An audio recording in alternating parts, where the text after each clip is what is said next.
Please like and share my video. कहाँ गोल बनी हगे जी कबिल मैं असही काम पड़ल बाटे जाई के लीडो खेलत हम कहाँ जातम करी हे आदते हो गइल बाटे जब देखत हम हेलो कहाँ बनी जी मार हाला सुनाता मने लीडो के आदत ना जाई बताई कपड़ा खोल कोई देर धोए के रख ले मैं नाली पर बर्तन धोए के बाटे झाड़ू लगावे के बाटे का एकदम खोले बनी हारी जान जीती से मतलब नहीं कि एक दाना दू दाना हे जाए के कपड़ा धो दी मैं घाम निकल गई बट जल्दी आई दिमाग खराब कर ले बनी देखी कहत नहीं ना कुआ दतिया छोड़ दी ठीक ना कपड़वा आई के धो दिए ना तो चली नहीं है ना तो सुधर जी बढ़िए से हां ठीक बा जल्दी आई बताओ मरद पता ना हम दाब चलाते नहीं दोसर मरद तो सही नहीं बाटे बहुत चट एकदम मरदी हो चलो धोइए ना तो करिए ना देखो तनी आओ तो बबुआ वो का जाने केने कोई बाटे चल जाता वो घूमे एकदम मेहरानू खत्म बिया का हम कहीं ई तो हक क के रखले बिया कपड़ा फिचवावती जाई काने बहू का हो सुतल बाड़ू आई कबल फोन करत रहू आउनी कमाई करके कौन कमाई करे कोई रहनी मेहरानू के कैसन पाला पर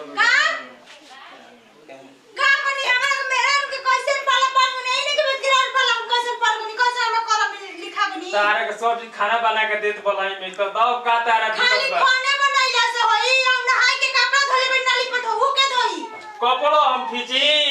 कपड़ा खींची तो काहे खातिर हमरा के लिए कहनी हम चुप चल के नाली पर कपड़ा धोई ठीक ना ना धो तो अभी हम नहीं हो चलते भी सोच ली कर दो हम राम सुना मत जानना यार जन हम धो दे तार कपड़ा मत जी हां तो नाली पर धो दी चल पैसा मरत का पैसा कपड़ा चली हाली हाली के कर दे टूटे लागत का कपड़ा धोए के ना पर कपड़ा को गुला लागत है आफत में रानी से पड़ गो कपाल आफत तू हमरा कपड़े में खाई बड़ो चलाओ कने कैसन करब में लिखाई बड़ा ऐसा मेहरानू के पाला पड़ गो का हम कहीं दिन भर कपड़ा फिचवा कहत यार का हम कहीं एकरा से बाबू ऐसन पतो खोज देले बड़न का हम पानी बानू पानी भरल बा चलो टीचो ओकर कपड़ा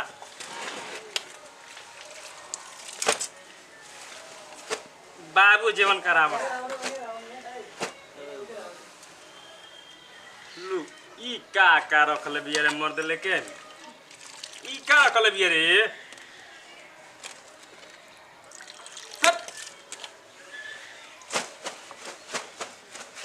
ई जवन करम में लिखल है तेरे नहीं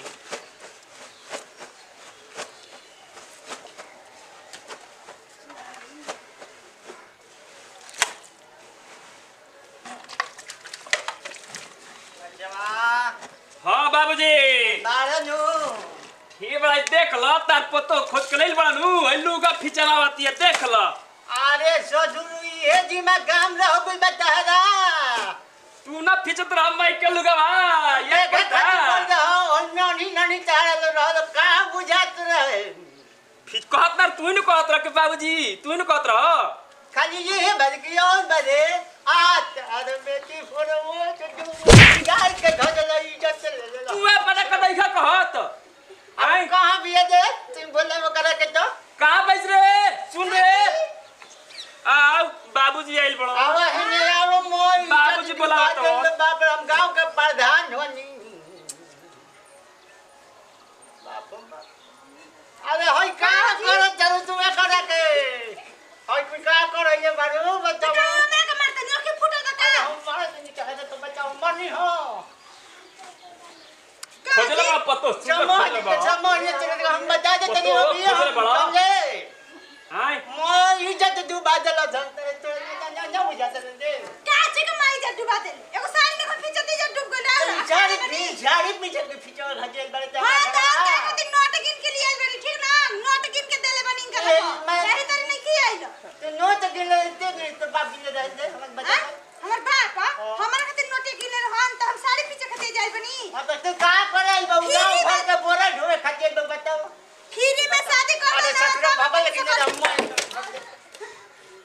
कि ना इज्जत से कैसे हटी देखत रहे घरे अरे समझावे करे के समझाओ के अभी अरे अपने काम के समझी ना काम करी का हम करी खींची हां खींच दी और अच्छा रही हमर फूल ले ये खाती हमरा के रखल बस सारा काट दो सब बोरा में बेच दो हमरा के बोरा में फेंक तू ही खोजला पतो कि आई त हमर पतो ये मग सेवा संस्कार करी हमरा के को दिन गोट दबो ये बता ये त बाबा क्या के यहाँ के बूढ़ पुराने बनी यहाँ के का दिमाग कम कर जल्दी धोखा ये चाय बना के कप हमरा के दे ठीक ना घर लो एगो काम ना भइले एगो काम दूसर काम कर छोड़ भोजला पतारा या फत पर जाई ते बना के खियाओ ये हमरा के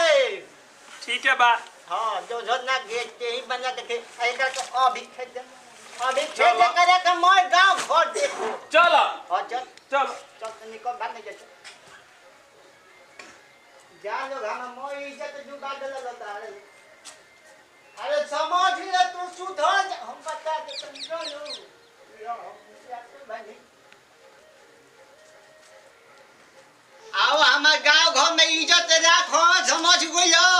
मोर इज्जत डुबा देल तू हमार त बुझा गइलो कैसन बारो तू इनो खोज के ले बड़ा पतो त बाबूजी मारा लकाय हो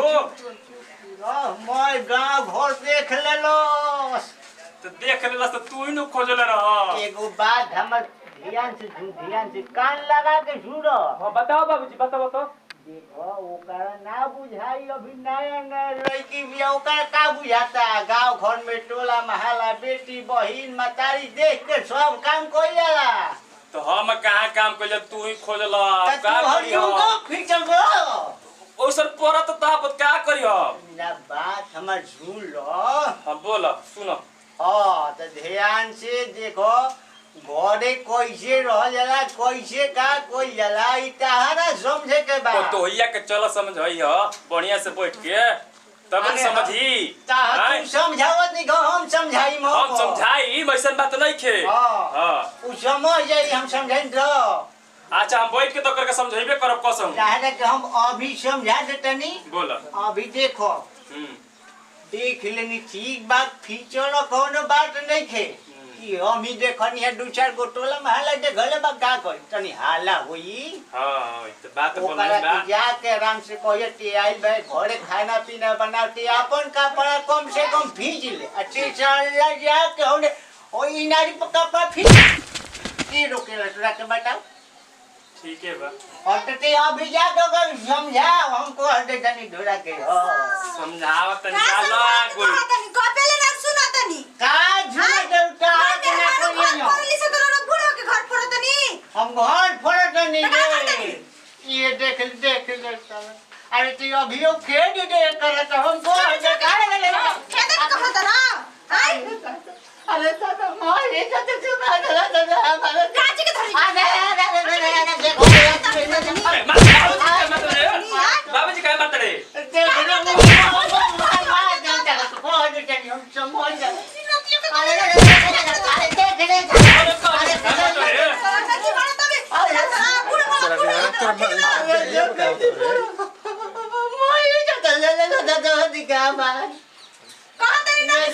ठीक ना चल